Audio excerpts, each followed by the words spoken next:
Well, good morning, everybody. Good morning.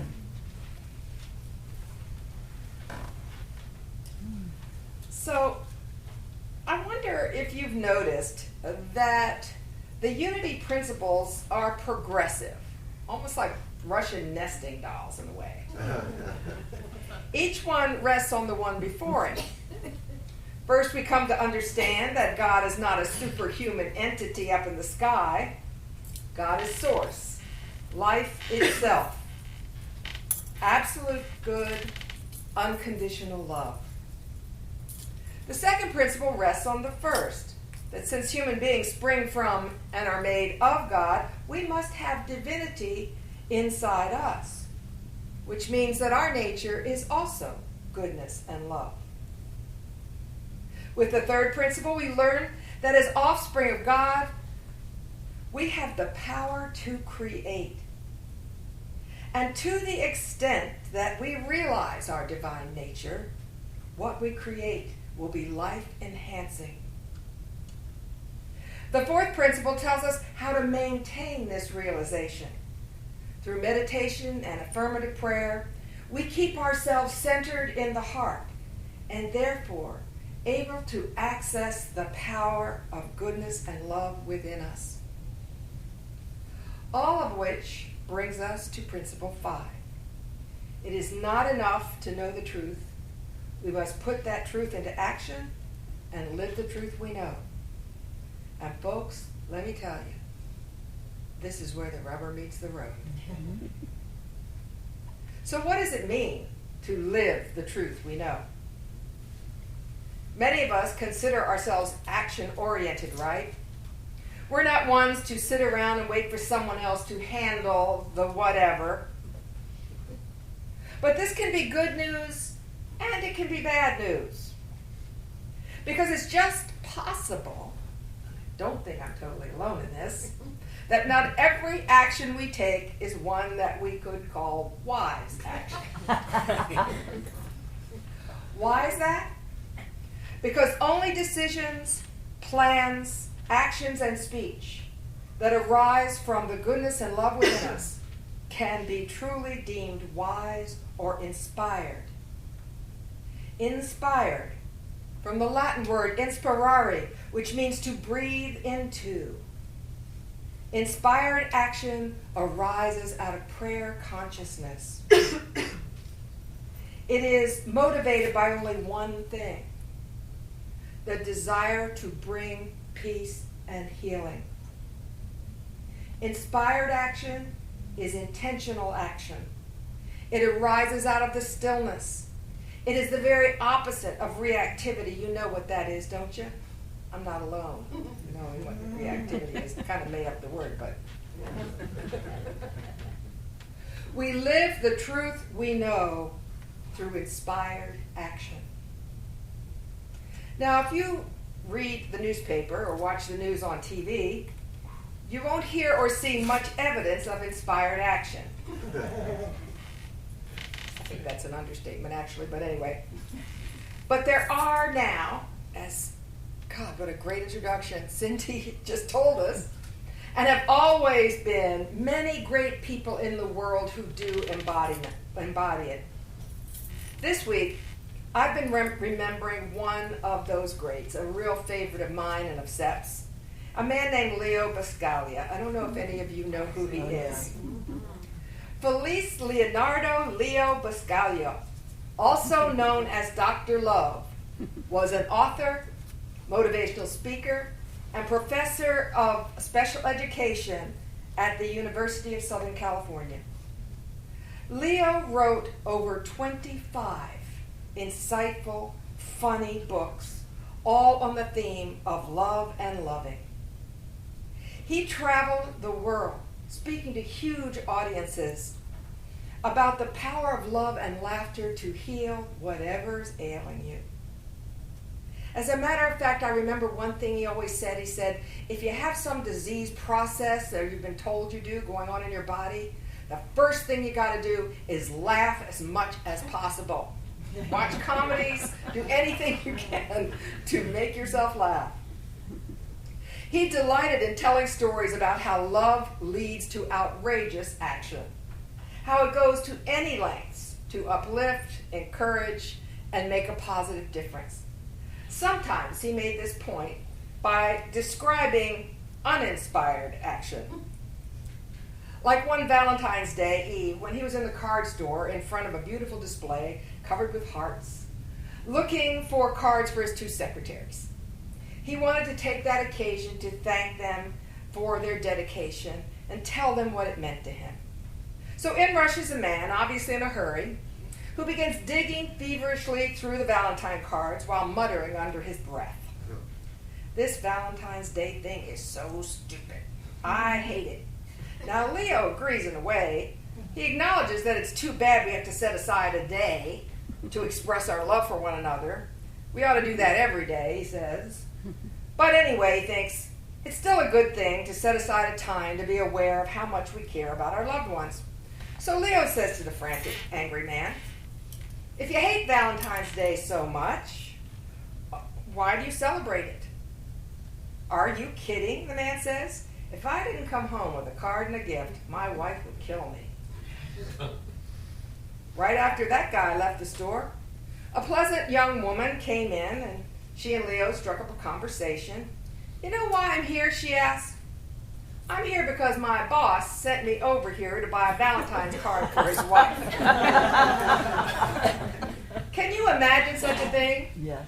If my husband ever did that, I'd kill him. Pascalia thinks 15 minutes in the card store and I'm hearing about 2 possible murders. I don't know. Should I call somebody? What should I do? "What's this got to do with love?" he asks. Inspired action is always creative because it is motivated by love.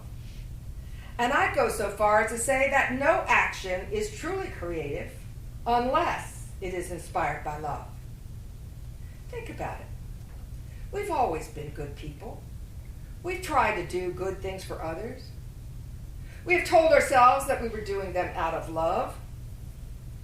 But upon closer reflection, I wonder if we wouldn't remember incidences where we did things out of other energies, maybe guilt, or obligation, or worry, or compulsivity, or reactivity, or fear of reprisal. Unity's co-founder, Charles Fillmore, says that spiritual enlightenment is a word that describes what happens when we become individualized expressions of the divine. What he means is that we have become highly creative. When we act from our essence, rather than from any need to conform to outer pressure, we bring our unique gifts into expression.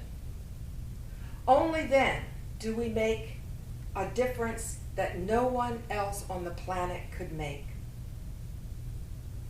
Think what it might mean in your life right now if you knew that the reason you were in any given situation, whether it be in your family or on the job, was that you were there to be a healing presence. Might you approach your customer differently? Or your boss? Or your partner? Or your child? Or your aging parent? It is an incredibly powerful moment when we finally grasp that our presence truly matters. This idea came home to me a few years ago, a situation I will never forget. You may have heard me speak of my beautiful daughter-in-law, Laurie. She is married to my second son, Tom, and she happens to be African American. Well, a few years ago, Laurie's younger brother, Preston, died of a drug overdose at the age of 35. Laurie, her parents, and siblings were devastated at the loss because Preston had struggled to overcome his addiction since he was a teenager. And it had been looking like he was going to make it. He had been clean for several months. He'd gotten a job. He'd resumed his painting. He was a beautiful painter. And he'd even reunited with his longtime girlfriend. But he went out again, and this time it killed him. Well, the story is that I had never met Laurie's family. Because of fears, I gotta say theirs mainly, around our racial difference, we had never gotten together. Laurie was so concerned about her parents' reaction that she and Tom eloped to Jamaica to get married. I gotta say, they seemed pretty surprised when they got on the plane, and my husband Bob and I were sitting there waiting for them. That's another story for you. So when Preston died, I thought I would just send flowers to the funeral home. But I wasn't at peace with this idea. So I asked Laurie to find out if her family would be open to my coming to Virginia Beach for the funeral. Much to my surprise, Laurie's mom said she would be touched if I would come. I wasn't quite sure how I would do everything because the wake was Friday evening, the funeral was Saturday morning, and I was scheduled to speak at church in Greensboro on Sunday. But despite the logistical issues, my heart told me I belonged in Virginia Beach, so off I went. Well, I can't possibly convey to you the power of that weekend.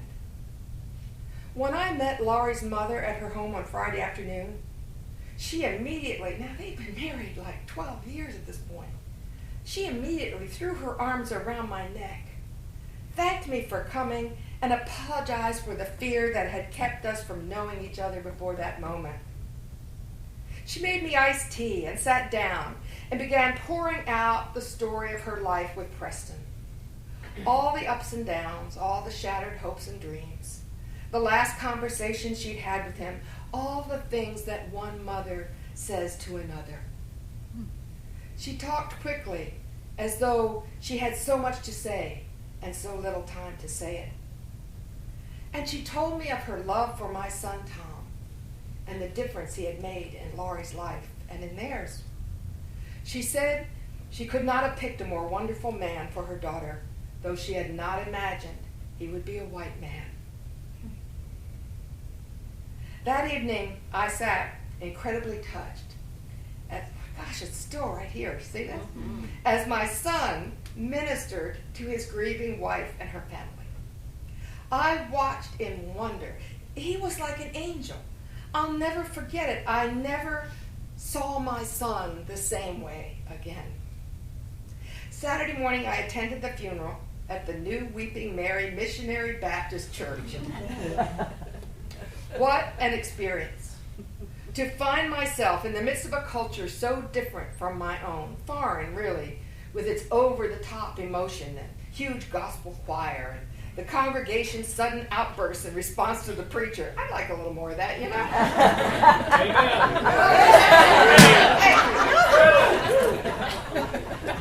The expressions of grief were absolutely gut-wrenching. As different as it all was, I soon found myself caught up in the power of the experience. Reverend Smith spoke with great passion about the power of Jesus to comfort and heal broken hearts. I felt the truth in his message, and his passion made a deep impression on me. And in that moment, I saw that it was totally unimportant theological differences in these moments of real need. There was no talk of hellfire and damnation, even though everyone knew that Preston had avoided church his whole life. I felt in the marrow of my bones that every word and action in that service was motivated by love, and the power of that love was remarkable. I was transformed in some way by this experience. I knew in the depths of my heart that my presence had made a positive difference. A deep racial divide had been bridged. I got to know my son in a way that I had never known him before. Laurie became a daughter, more than a daughter-in-law. Their kids, Kayla and Michael, had a steady grandma hand to hold. All this by just saying yes to my inner guidance and showing up. Perhaps showing up is the most important action any of us can take. That's one of the reasons it's so precious to have you here with Karen right now. A lot of times we make up reasons why we can't. We have other plans. We're too busy. We don't have enough money. We're afraid of the unknown. Saddest of all, we tell ourselves it doesn't really matter much whether we show up or not. But what if we really knew how much our presence mattered without having to know exactly how or why? Surely living the truth we know means saying yes when our hearts tell us to show up and offer ourselves as a healing presence, even when our head tells us it's just not practical. Even when our head tells us we have nothing much to offer. Even when we don't feel like it. Even when we're afraid. Leo Buscaglia says that optimistic, upbeat, loving action is often outrageous. He warns that people may think you're crazy. But then he says, I love being crazy. It gives me a lot of leeway for behavior. He says, I'd rather be crazy and happy. He says, you can keep your street smartness and your sophistication and your misery. Amen. There is a wonderful Buddhist story about an ant in a rain barrel. You probably know this. It's a simple little thing. The first person goes in and he sees the ant is swimming around in the water in the rain barrel. And it goes, hey, this is my rain barrel. You have no business in there. And scoops it up and throws it down and squashes it. This is selfishness. The second person goes in and sees the ant in the rain barrel and says, you know, it's a hot day and you're not really hurting anything, so go ahead and stay in there for a little while. This is tolerance. The third person goes in and sees the ant in the rain barrel and spontaneously feeds it a spoonful of sugar. This is love. Don't think about love, Leo says. Don't analyze it. Act on it. Spontaneously. Someone needs to get in line ahead of you, let them. Someone needs to get ahead of you with his car, people, let him. Someone's upset, ask if you can help. But what if they say, mind your own business? So what? You don't love to be loved in return. You love because it's who you are. So many chances for connection are lost because we're afraid to reach out. I really believe that we can never be completely happy or feel truly prosperous and worthy until we begin to live for the purpose of being a blessing. We may remain a little bit depressed or never see how abundant our own lives are. We may continue to think we're not quite enough until we begin to live as givers to life. Unity writer Eric Butterworth says in his book, Spiritual Economics, that worldly wisdom is 180 degrees different, opposite of spiritual truth. And the longer I live, the more I reflect on that, the more I think it's true. For example, the world says, defend yourself. And truth says, in your vulnerability is your strength. The world says, conserve what you have lest you run out. And truth says, give what you wish to have. The world says, you'll never be good enough. And truth says, you are goodness itself, now act like it.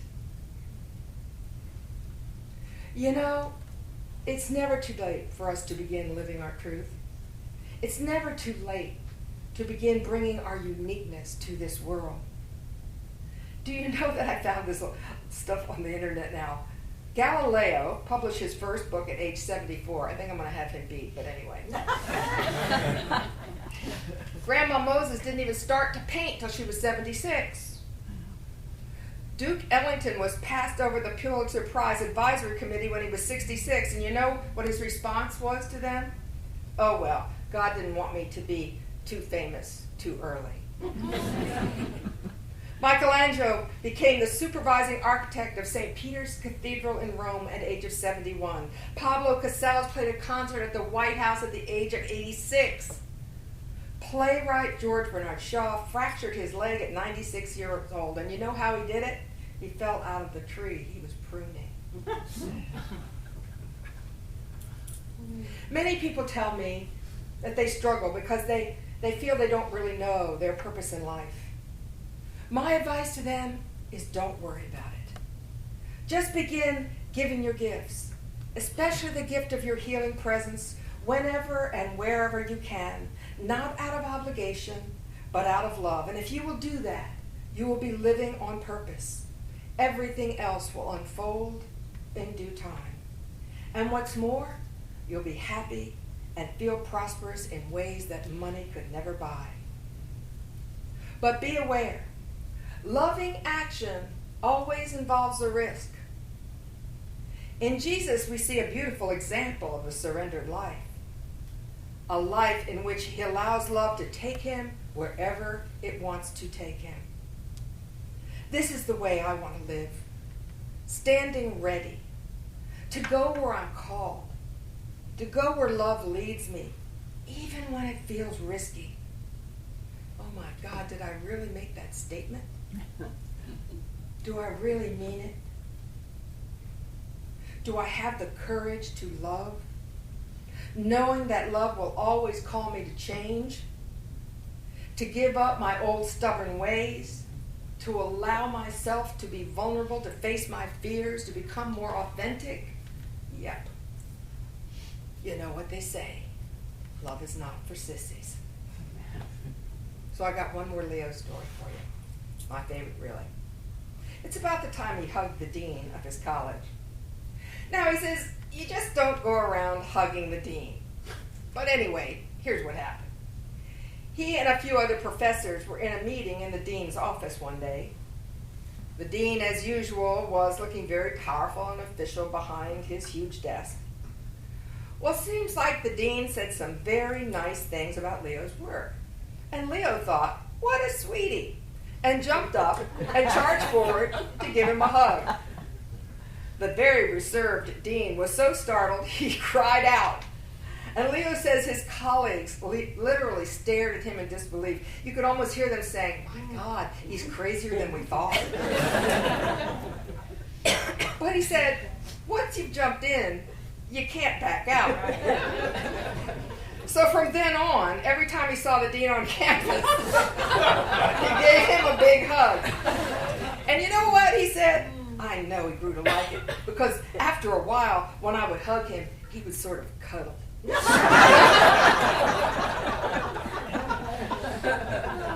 Principle 5 is the outflow of the energy generated by the first 4 principles. We know that God is absolute good and unconditional love. We know that we are made in the image of God, and so our essence is also goodness and love. We know that we have access to God's creative power. And we know that we can always tap into God mind through prayer and meditation. But all of this that we know means very little if we do not bring them to life through inspired action. When our actions match our values and beliefs, we experience congruence. Another word is integrity, congruence, when the inside matches the outside. And congruence is the doorway to peace. God bless you all.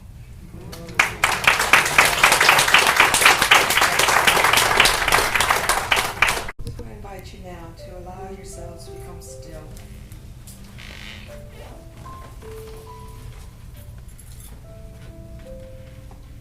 Straighten your spine up a little bit. Put both feet on the floor so that you feel grounded.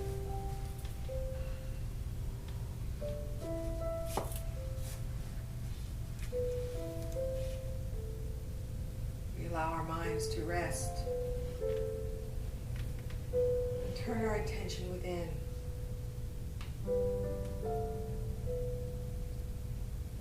In the Gospel of Luke it says, give, and it shall be given back to you. A good measure, pressed down, shaken together and running over. For the measure that you give shall be the measure you get back.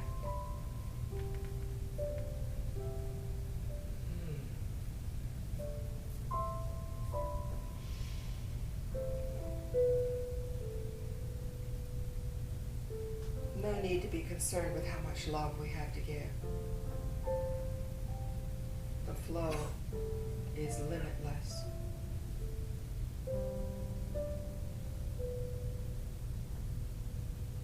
We are instruments, playing in total harmony with the source of all that is.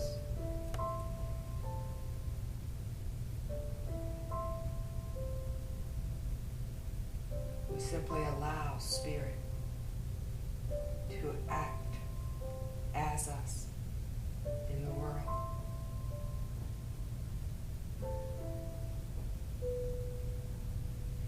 Our prayer is only to be a blessing.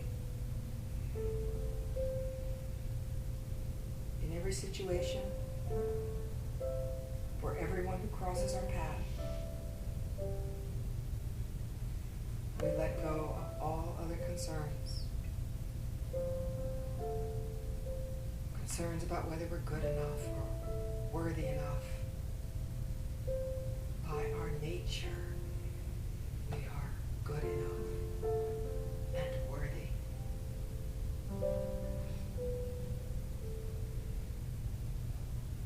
And so as we enter into a time of silence, let's allow this mantra to go with us. Here I am, Lord. Use me. Allow this to resonate in your heart. Here I am, Lord. Use me. In the silence.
Joy it is to experience our oneness with our source,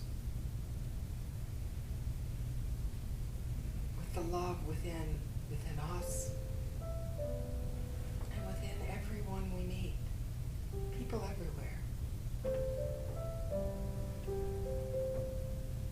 In this awareness, we stand in the flow of goodness.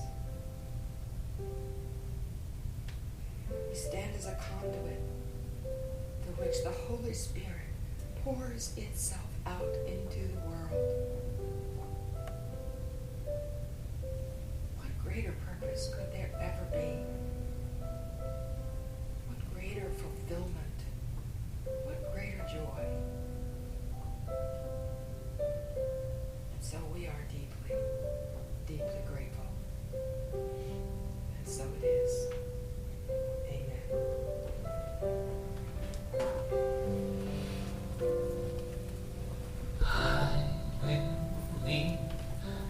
Life as it is, go inside to find my God.